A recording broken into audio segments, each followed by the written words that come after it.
Neste momento, então, nós vamos falar agora da política monetária. A política monetária, ela se refere-se e ela vai atuar sobre a quantidade de moeda e títulos públicos na economia. No Brasil, quem executa a política monetária é o Banco Central do Brasil. A gente utiliza muito a expressão Bacen, né? E o Bacen é uma autarquia federal integrante do Sistema Financeiro Nacional, sendo vinculado ao Ministério da Fazenda do Brasil. O Banco Central, ele foi criado em 31 de dezembro de 1964 por meio da Lei 4.595. O Banco Central é uma das principais autoridades monetárias, sendo a principal o Conselho Monetário Nacional, conhecido pela sigla CMN. Então, vamos aos instrumentos, então, de política monetária. Nós vamos explicar cada um desses instrumentos. De um modo geral, nós temos, dentro da política monetária, as emissões, as reservas compulsórias, a taxa de redesconto, o open market, a regulamentação do crédito e a regulamentação da taxa de juros. Então, eu vou explicar cada uma desses instrumentos. Vamos começar pelas emissões da moeda. A ideia aqui é explicar como que o governo utiliza para intervir no domínio econômico por intermédio destes instrumentos. Então, emissões da moeda ou emissões de moeda. A competência, pertence à competência da União para emitir moeda, ela é exclusiva do Banco Central. Quem autoriza a emissão é o Conselho Monetário Nacional. E quem fabrica a moeda é a Casa da Moeda, tá? Então, mas quem coloca esse dinheiro em circulação e mostra a necessidade é o Banco Central. E o artigo, então, 164 da Constituição, ele vai falar exatamente isso, que a competência da União para emitir moeda é do Bacen. Então, vamos imaginar, então, vamos pensar, então, como que o governo utiliza esse instrumento para intervir no domínio econômico. A gente sempre, lembre-se que nós temos que trabalhar em função da meta. Nesse momento do curso, nós não estamos focados só na definição, nós estamos focados na utilização do instrumento, de como o governo utiliza esse meio para intervir na economia e atingir aquelas metas. Lembrando que nós estamos no momento do nosso curso falando principalmente da meta 1 e meta 2. Meta 1, geração de emprego, e meta 2, a estabilização de preços, que são metas de curto prazo. Bom, se a meta do governo é aumentar o nível de emprego, então, utilizando as emissões, ele pode, então, aumentar as emissões da moeda na exata medida das necessidades dos agentes econômicos. Por quê? Porque se ele aumentar as emissões além das necessidades, isso pode gerar inflação. Então, o grande desafio é esse, emitir moedas sem, contudo, gerar inflação. E se a meta fosse outra? E se a meta fosse estabilizar os preços? Ele iria, então, deixar de emitir. Por quê? Para controlar a inflação, notadamente inflação de demanda, a ideia é segurar a demanda agregada da economia. E a demanda agregada da economia, ela precisa de renda. Então, se o governo diminui essas emissões de moeda, ele está segurando, então, a demanda da economia, contraindo ou diminuindo as emissões de moeda. Além das emissões, nós temos, então, as reservas compulsórias. O que são essas reservas compulsórias? A lei determina que todo recurso que entra no sistema financeiro diariamente, um percentual dele, tanto dos depósitos à vista como dos depósitos a prazo, eles têm que ser retidos no Banco Central. Existem várias finalidades do porquê dessa conduta, mas principalmente para dar estabilidade ao sistema financeiro, estabilidade ao sistema bancário. Por quê? Nós não vamos entrar nos detalhes dessa situação, mas o que acontece é que quem autoriza a emissão da moeda é o Conselho Monetário Nacional e quem emite, né, é o Banco Central. Mas os bancos comerciais, eles têm o poder de criar moeda. Emitir e criar moeda são situações completamente diferentes. Mas o fato dos bancos poderem criar moeda, não emitir, criar diferente, o Banco Central, então, determina que um percentual seja, todos os dias, o percentual de todo o dinheiro que entra no sistema bancário, ele fique retido no Banco Central. Então, essas reservas é justamente para contribuir para a estabilidade deste setor. Então, vamos trabalhar com a hipótese, então, agora que o governo deseja gerar emprego. Como que ele pode utilizar as reservas compulsórias? Ele pode diminuir o montante, o percentual que os bancos terão que reter no Banco Central. Se os bancos tiverem que reter menos, isso significa que irá sobrar mais para os bancos injetarem na economia.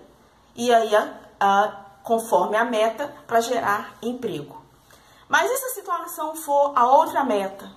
Se a situação agora for fazer controle de preços, então o que o governo vai fazer? O que o Banco Central vai determinar? Ele vai exigir que aumente o percentual dessas reservas compulsórias, então vai ter que se reter mais recursos no Banco Central e assim sobrará menos para os bancos injetarem na economia. Isso porque a meta agora é fazer controle de inflação. Outro instrumento que o governo tem, né, que o Banco Central tem para implementar a sua política monetária, são as taxas de redesconto. Taxa de redesconto é uma taxa que é cobrada entre o Banco Central e os bancos comerciais. Eventualmente, em determinadas circunstâncias, os bancos comerciais, eles tomam empréstimos no Banco Central. E ao tomar esses empréstimos, eles têm que pagar uma taxa, tá? Essa taxa recebe, então, essa denominação de taxa de redesconto. É como se fosse uma taxa de juros, mas essa taxa é praticada entre os bancos comerciais e o Banco Central. Então, como que o Banco Central pode utilizar este instrumento dentro da política monetária para gerar emprego? Ele pode determinar uma diminuição deste percentual da taxa de redesconto, então os bancos vão pagar menos, para que os bancos possam, então, passar esse recurso com uma taxa menor para o mercado, né? Porque a meta agora é gerar emprego. E se a meta for fazer controle de inflação? Ele vai fazer o contrário. Ele vai, então, aumentar o percentual dos depósitos que os bancos comerciais devem reter no Bacen, tá? E aí vai sobrar, então, menos recursos para que os bancos coloquem no mercado. Porque agora a ideia é retirar moeda.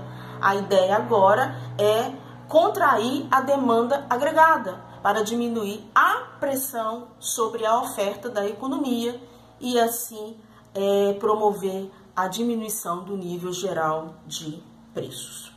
Então, vamos recapitular. Dentro da política monetária, nós temos instrumentos de emissões, reservas compulsórias, taxa de redesconto e agora nós vamos falar do Open Market. Open Market, mercado aberto, né, a tradução.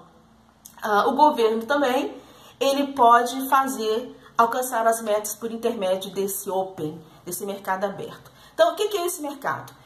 Esse mercado de Open é onde o governo negocia títulos da dívida pública. Então, há algumas formas do governo pagar a sua dívida, né, amortizar. Uma delas é exatamente vender títulos. Mas esse mercado também ele pode ser utilizado e é utilizado no sentido do governo colocar ou tirar dinheiro da economia. Então, agora vamos pensar na meta. A meta é gerar emprego. Se a meta é gerar emprego, o Banco Central vai dar ordem aos bancos para que eles comprem os títulos, tá, que estão no mercado com os investidores. Então, ele vai incentivar, tá, essa compra por intermédio de uma melhor taxa de remuneração. Então, o investidor, ele se sente motivado e aí ele devolve o título para o banco e sai com moeda. Então, esse investidor, ele está levando moeda para o mercado, porque a meta agora é gerar emprego. E se a meta for fazer controle de inflação? Vai fazer o contrário. A ordem será, então, que o banco incentive as pessoas a comprar títulos. Por quê? Porque os investidores vão entrar com moeda para o banco, para o sistema bancário, e vai sair com papéis, com títulos. Então, a ideia agora é retirar dinheiro do mercado. Então, por intermédio do Open, né, o governo compra títulos públicos ou vende títulos públicos, dependendo da meta que se pretende alcançar. Outro instrumento da política monetária é a regulamentação no mercado de crédito. Então, pode ser, se a meta for gerar emprego, o governo pode, então, o quê? Diminuir a regulamentação no mercado de crédito, principalmente com relação a prazos. Então, se a meta é gerar emprego, aumente os prazos de consórcio, de financiamento, isso vai estimular o consumo, estimular a demanda. E se a meta for controlar a inflação, então ele vai trabalhar numa outra perspectiva. Ele vai, por exemplo, agora dificultar os empréstimos. Ele pode, então, diminuir os prazos dos empréstimos, os prazos do consórcio, porque agora ele está querendo contrair a demanda agregada. Por fim, nós temos aí um outro instrumento dentro da política monetária, que é a regulamentação da taxa de juros. A taxa de juros é o custo do dinheiro, né? É o preço do dinheiro, e o governo, para alcançar a meta de gerar emprego, ele pode, então, diminuir a taxa de juros. Ao diminuir a taxa de juros, ele incentiva o consumo. Se a meta for controlar inflação, notadamente de demanda, tá?